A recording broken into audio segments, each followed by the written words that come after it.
Assalamualaikum warahmatullahi wabarakatuh. Selamat datang kembali di Sapi Mato Channel.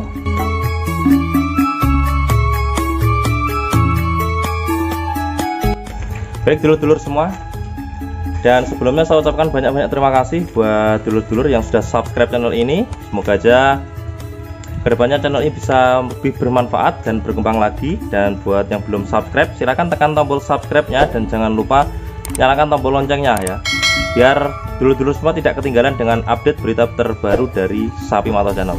Oke. Dan kali ini saya akan dulur-dulur ya, berbagi pengetahuan atau berbagi wawasan ya. Mungkin ada dulur-dulur semua, ada yang mungkin belum beternak sapi atau mungkin baru mau atau berencana mau beternak sapi. Seperti apa sih? Apa sih yang harus saya persiapkan? Apa aja sih kendala? Apa aja sih dipersiapkan dari awal, karena kan pemula gitu. Baik, ini khusus untuk pemula ya, saya berikan sedikit informasi, mungkin semoga aja membantu, karena saya sendiri juga pemula. Mungkin teman-teman atau dulur-dulur di luar sana yang sudah pro, yang sudah profesional, yang sudah berhasil, silahkan nanti tinggalkan komentar di bawah, silahkan masukkan atau tambahannya. Oke. Jadi ini biar teman-teman atau dulur-dulur tidak takut ya, atau biar mempersiapkannya dengan matang, biar nggak salah jalur gitu ya, maksud saya seperti itu. Jadi yang pertama dipersiapkan yaitu anggaran ya, anggaran dan modalnya. Di sini anggaran dan modalnya maksudnya untuk kandang dan untuk sapinya, seperti itu ya dulur-dulur.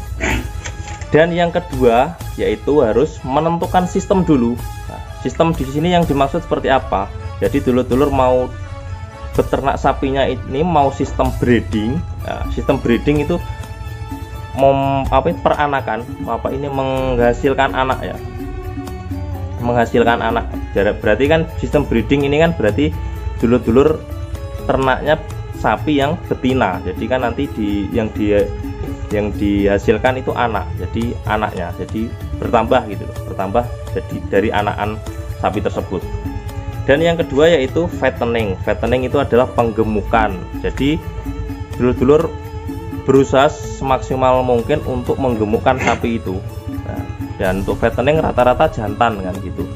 Jadi tapi sekarang juga banyak juga yang betina digemukin, terserah. Yang penting intinya fattening itu penggemukan. Jadi dipilih dulu, ditentukan dulu saya mau membuat ternak ini, saya mau penggemukan, karena jadi nanti kalau sudah besar atau sudah gemuk dijual, seperti itu.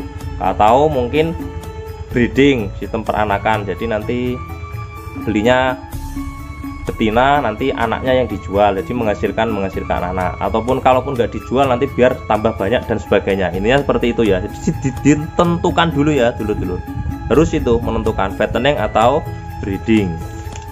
Dan yang ketiga yaitu lokasi. Lokasi di sini maksudnya yaitu lokasi kandangnya.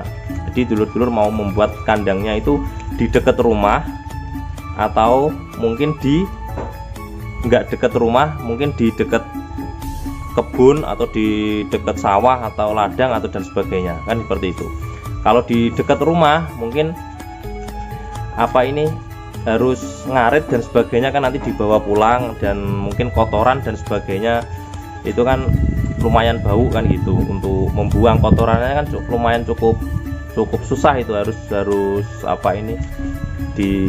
karena kan kotoran sapi itu kan cepat banyaknya.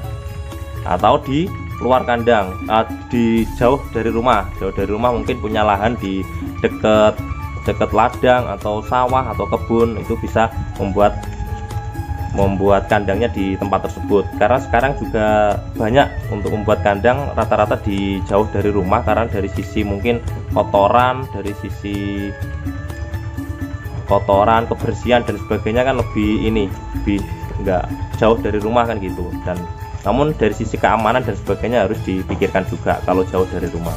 Jadi itu ada dua pilihan, itu ditentukan juga, tergantung memiliki lahan juga. Mungkin memiliki lahan yang cukup luas di dekat rumah, di belakang rumah, atau di situ nggak apa-apa, terserah. Itu kan tergantung ya. Jadi kalau menurut saya sendiri lebih enak nggak deket rumah sih, maksudnya nggak deket rumah itu karena untuk buang kotorannya, untuk nyari pakannya, untuk ngasih makannya kita nggak perlu ngangkut ke rumah kan gitu. Yang keempat yaitu teman-teman harus mempersiapkan bank pakan. Di sini bank pakan, mungkin teman-teman ada yang belum tahu bank pakan maksudnya apa. Bank pakan itu ya kita harus mempersiapkan lahan untuk pakan, dan di sini pakan sapi apa, yaitu rumput ya, mempersiapkan lahan untuk rumput. Nah, dan sekarang rata-rata yang lahan rumput yaitu rumput-rumput jenis gajahan jenis pakcong maupun odot maupun yang biogen, kan banyak itu, banyak jenis rumput-rumput gajahan. Karena kenapa harus mempersiapkan bank pakan? Kan percuma kalau dulur-dulur mungkin memiliki sapi banyak, entah banyak entah sedikit ya, kalau dulur-dulur susah nggak punya bank pakan sendiri, susah nyari rumput dan sebagainya, itu kan menyusahkan diri sendiri. Punya ternak, punya sapi banyak tapi menyusahkan diri sendiri, itu kan percuma kan seperti itu. Jadi mempersiapkan bank pakan, tinggal tinggal nyari rumputnya di lahan milik sendiri, itu wajib dan penting sekali itu dulur-dulur. Dan yang kelima yaitu baru pembuatan kandang. Kenapa pembuat bank pakan dulu baru membuat kandang? Karena membuat bank pakan nanam rumput itu kan nggak seminggu 2 minggu sudah bisa dipanen, atau sebulan sudah dipanen. Apalagi pertama itu kan butuh waktu sekitar minimal 2 bulan baru panen pertama. Jadi kan sedengannya itu pas membuat bank pakan, setelah itu membuat kandang. Nanti kandangnya jadi, bank pakannya sudah tumbuh, jadi kan berbarengan. Nah, seperti itu ya dulu. Nah, setelah membuat kandang, baru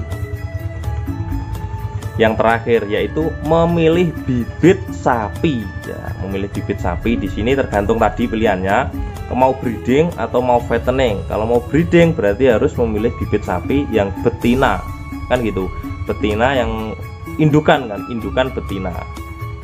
Kalaupun yang fattening harus mencari bibit atau bakalan jantan untuk digemukkan kan seperti itu. Itu yang terakhir kan seperti itu dulur-dulur. Jadi pembuatan kandang selesai barengan rumputnya sudah bisa sudah bisa dipanen, sudah bisa dibuat untuk pakan.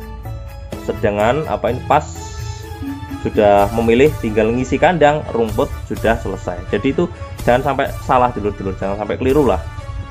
Buat bank pakan dulu baru membuat kandang, setelah itu baru memilih yang terakhir pemilihan bibit. Nah, di pemilihan bibit ini nanti saya share lagi di video selanjutnya ya dulur-dulur, karena untuk pemilihan bibit ini cukup tidak mudah, cukup rumit. Jadi ada beberapa faktor lumayan banyak, jadi intinya tidak mudah untuk pemilihan bibit ini.